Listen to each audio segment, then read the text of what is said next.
کہ حضرت امام مہدی جب قرب قیامت میں تشریف لائیں گے تو وہ حضرت امام حسن کی نسل سے ہوں گے، اور آپ جانتے ہیں کہ حضرت امام مہدی کی خلافت علی منہاج النبوہ ہوگی، اور وہ خلافت پوری دنیا پر ہوگی، پوری دنیا پر اسلام کا جھنڈا لہرائے گا، اور اللہ ان کے ذریعے سے ایسا پائیدار امن قائم کرے گا کہ گھاٹ کے اوپر بھیڑیا پانی پی رہا ہوگا تو بھیڑ بھی آ کر ساتھ پانی پینے لگ جائے گی، اس کو فکر نہیں ہوگا کہ یہ بھیڑیا مجھے چیر پھاڑ کے کھا سکتا ہے، اسے یہ پتا ہوگا کہ مسلمانوں کا امیر امام مہدی موجود ہے، ایسا پائیدار امن موجود ہوگا، اسلام کی خوشبو گلی گلی پھیل جائے گی، اور کائنات میں ایک بھی گھر ایسا نہیں ہوگا جس گھر کی چھت پہ میرے حضور کے نام کا جھنڈا نہیں ہوگا۔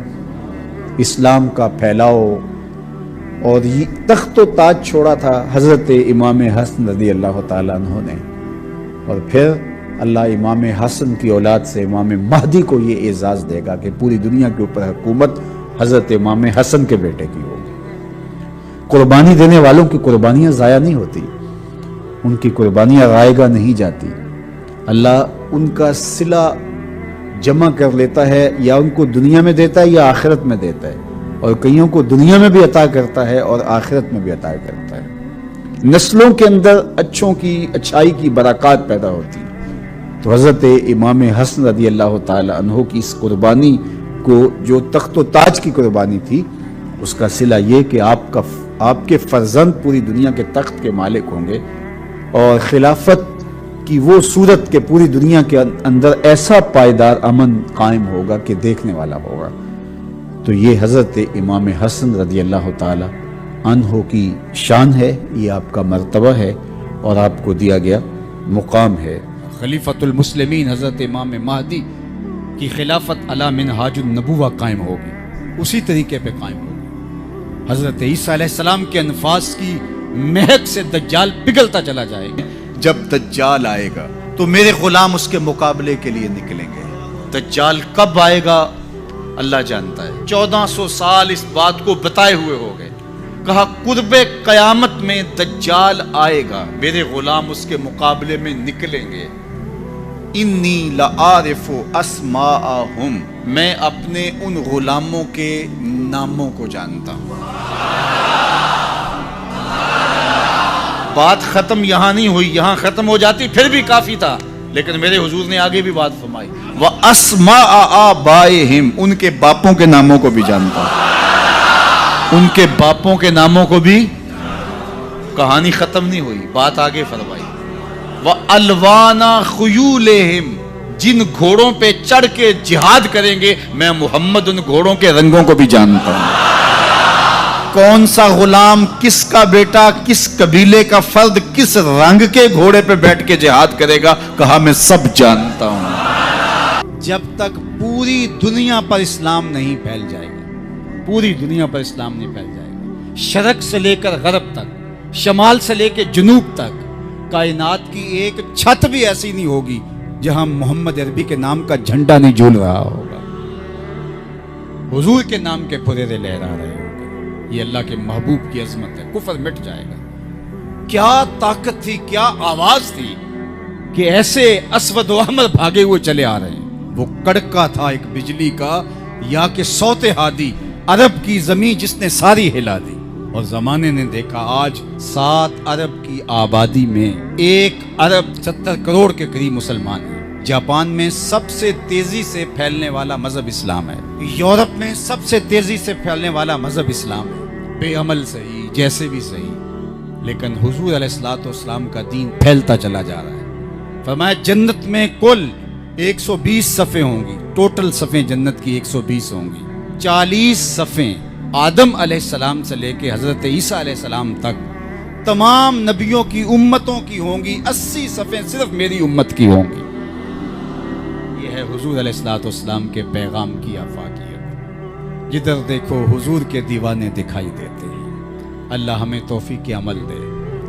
اگر ہم سچے، کھرے، سیدھے، دو ٹوک مسلمان بن جائیں तो पूरी कायनात हमारे कदमों तले है, इसलिए कि हम मोहम्मद अरबी के गुलाम हैं। और आज देख लीजिए, आज हम कट रहे हैं, लुट रहे हैं, पिट रहे हैं, लेकिन हम फिर भी शाद काम हैं। आज हम दुनिया के ऊपर अददी कसरत के बावजूद भी जिल्लत और रुसवाई के गढ़ों में गिरे हुए हैं। इतनी तादाद हमारी कभी नहीं हुई थी जितनी इस वक्त दुनिया के ऊपर मुसलमानों की अब तादाद है।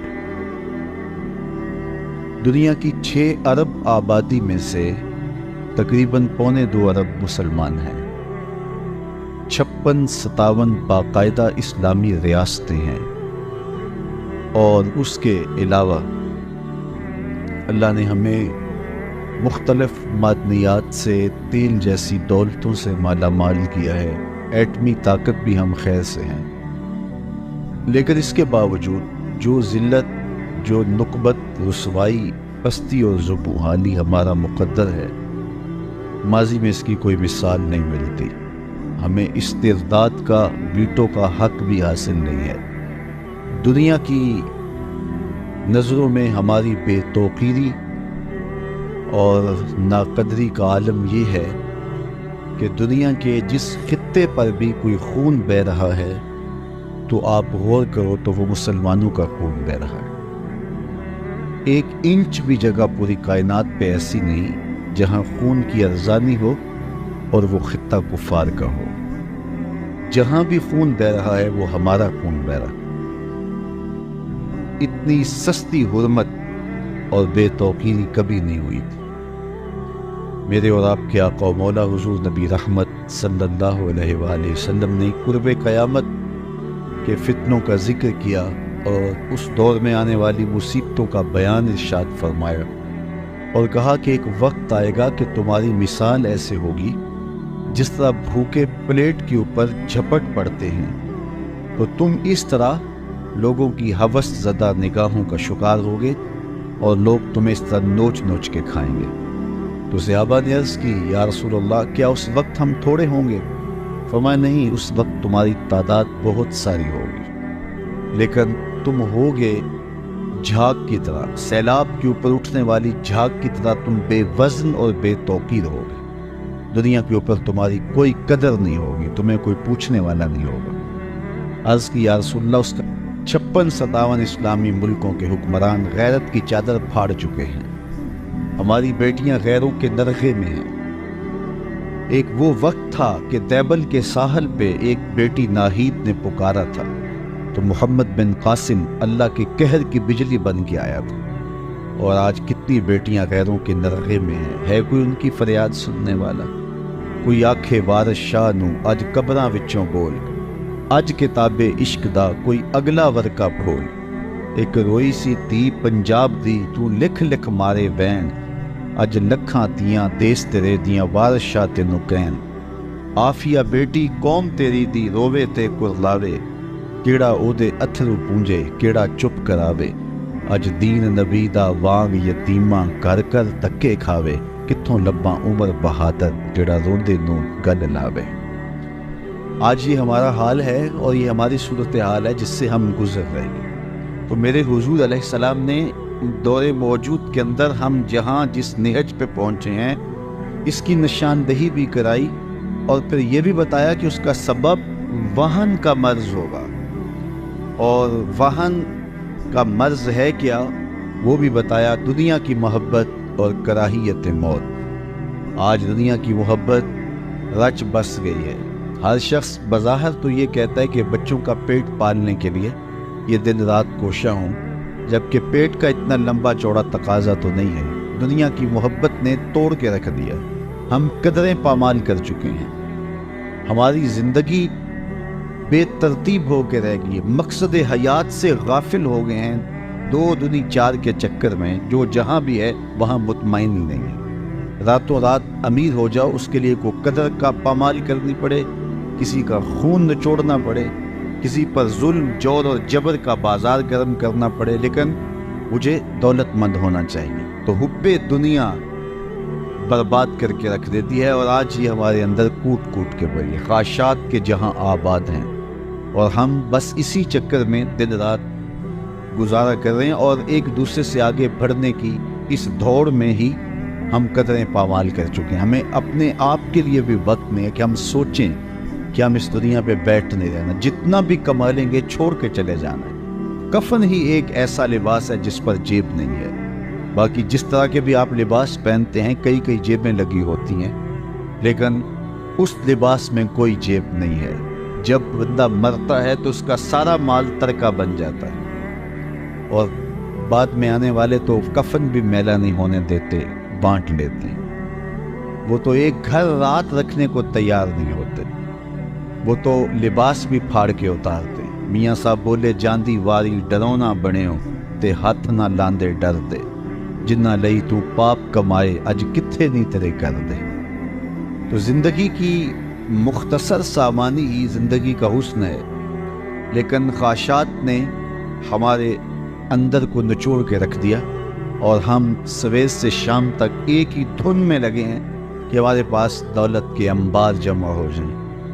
अच्छा, अगर अल्लाह ताला किसी के लिए दौलत मुकद्दर की है तो मैं उसका मुनकिर भी नहीं हूँ, लेकिन ये हमारी तरजीहात में से नहीं है और हमें अच्छी कदरों का हामिल होना चाहिए।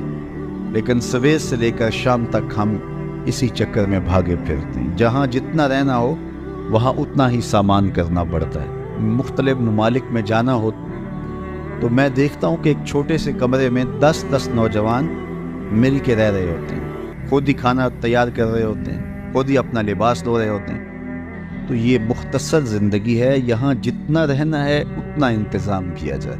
ये सारी ज़िंदगी जो हम गुजारने आए हैं कितने सालों पर मुश्तमिल है? 50 साल, 60 साल, 70 साल, कोई 100 साल का हो तो लोग तो इंटरव्यू करने आ जाते हैं कि आपकी सेहत का राज क्या है। 60-70 साल ये सारी ज़िंदगी, और आखिरत का एक दिन 50,000 साल का, 50 साल का नहीं, 50-100 साल का नहीं, 50,000 साल का एक दिन, और उसके बाद ना ख़त्म होने वाली ज़िंदगी। मौत को भी मेंढे की शक्ल में लाके ज़बह कर दिया जाएगा, मौत को भी मौत आ चुकी होगी। तो ये कैसी ज़िंदगी होगी? तो असल ज़िंदगी ये ज़िंदगी है। इसीलिए खंदक कोते सहाबा को जब देखा, उन पर प्यार आया तो यही कहा, ए अल्लाह, ज़िंदगी तो आखिरत की ज़िंदगी है, मेरे अंसार को भी बख्श दे, मेरे मुहाजिरों को भी बख्श दे। तो असल ज़िंदगी आखिरत की ज़िंदगी है। लेकिन दुनिया हुलमुन, मीठा ख्वाब है, और यहाँ इस ख्वाब से बंदे की जब आँख खुलती है तो फिर समझ आती है, और ख्वाब में बंदा हचकोरे ले रहा होता है। तो हम उन अजीब कैफियत के अंदर ज़िंदगी बसर कर रहे हैं, जबकि असल हकीकी सरमदी और ना ख़त्म होने वाली ज़िंदगी आखिरत की ज़िंदगी है। वो एक फ़कीर था, तो उसने बाज़ार में गुज़रते हुए लोगों को दुनिया में खोए हुए देखा, तो उसके दिल में तरस और मोहब्बत के जज्बात पैदा हुए। तो उसने लोगों को कहा कि तुम्हारे इस रवैये से बड़ा अज़ुर्दा हुआ हूँ, ये दुनिया ही सब कुछ नहीं है, आओ मैं तुम्हारी रब से सुलह करवा दूँ। तो मैंने उससे बात की है, तो वो कहता है, इन बंदों को मेरी दहलीज पे ले आ, एक आंसू से सारे गुनाह माफ़ कर दूँ, माजी सारा धुल जाएगा सिर्फ अश्क नदामत से। अल्लाह अकबर। तो लोग उसका उल्टा मजाक उड़ाने लगे, तो वो खड़ा उनके रवैये से तंग दिल हो के रोने लगा। अचानक कोई शख्स गुजरा तो देखा कि ये फ़कीर रो रहा है, तो उसने कहा कि बाबा क्यों रो रहा है, किसी ने मारा है, तंग किया है? उसने कहा ऐसा कोई वाक़या नहीं हुआ, बल्कि इनके रवैये ने मुझे रुला दिया है। क्या हुआ? कहा इनको दुनिया में खोए हुए देखा, तो मेरा ख्याल हुआ इनकी रब की सुलह करवा दूं। तो वो तो मानता है, यही नहीं माने, तो मुझे इनकी बेहिस्सी पे रोना आ गया कि ये समझते नहीं है 4 दिन की ज़िंदगी है। अगले दिन वही शख्स कब्रिस्तान के करीब से गुजरा, देखा कि वो फ़कीर, वो दरवेश वहाँ कब्रिस्तान में खड़ा रो रहा था। तो वो फिर रुक गया, कहा बाबा बाज़ारों में भी रोता है, कब्रिस्तानों में भी रोता है, आज क्या मसला है? कहा मेरा मसला कल वाला ही है। कहा क्या मतलब? कहा कल बाज़ार वालों के करीब से गुजरा, तो मेरा ख्याल हुआ कि उनकी रब की सुलह करवा दूं, तो वो तो मानता था, वो ही नहीं माने, और उनसे मायूस हो गया, तो आज इधर निकल आया। तो आज मेरा ख्याल हुआ इन कब्रिस्तान वालों की रब की सुलह करवा दूं। तो उसने कहा आज क्या बना? कहा आज ये मानते हैं, वो नहीं मानता। आज उसकी रहमतें बरसने के लिए आमादा हैं। वक्त आज मेरे पास भी है, आपके पास भी। कल ये सब कुछ नहीं होगा, हाथ से निकल चुका होगा। آنکھیں جب بند ہوں گی تب آنکھیں کھلیں گی، لیکن پھر کیا فائدہ؟ آج تو اس کی رحمتیں آواز دے رہی ہیں، یا ایھا الانسان ما غرک بربک الکریم۔ مجھے بتاؤ کوئی یوں بھی محبت سے پکارتا ہے باغیوں کو، سرکشوں کو؟ کبھی آپ نے مجرم کا پولیس کو تعاقب کرتے دیکھا ہوگا، سرکش شاگرد کے پیچھے استاد کو دوڑتے دیکھا ہوگا، نالائق بیٹوں کی مرمت باپ کو کرتے دیکھا ہوگا، لیکن پیار کا یہ روپ بھی کبھی دیکھا کہ جو اس کے حکموں کو توڑ کے جا رہا ہے، سرکش ہے، متمرد ہے، اس کے احکام سے منہ پھیر کے بغاوت کر کے جا رہا ہے، اس کو اس کی رحمتیں آواز دے رہی ہیں، یا ایھا الانسان، او بھاگنے والے انسان، ما غرک بربک الکریم، آجا پلٹ کے، تیرا رب بڑا ہی کریم ہے۔ میں کہتا ہوں ساری دنیا کے شہد نچوڑ دیے جائے، اتنی مٹھاس نہ ہو جتنی لفظوں کے اندر مٹھاس رکھ دی گئی ہے۔ باغی اور سرکش کو آوازیں دی جا رہی ہیں، او بھاگنے والے آجا پلٹ کے، تیرا رب بڑا ہی کریم۔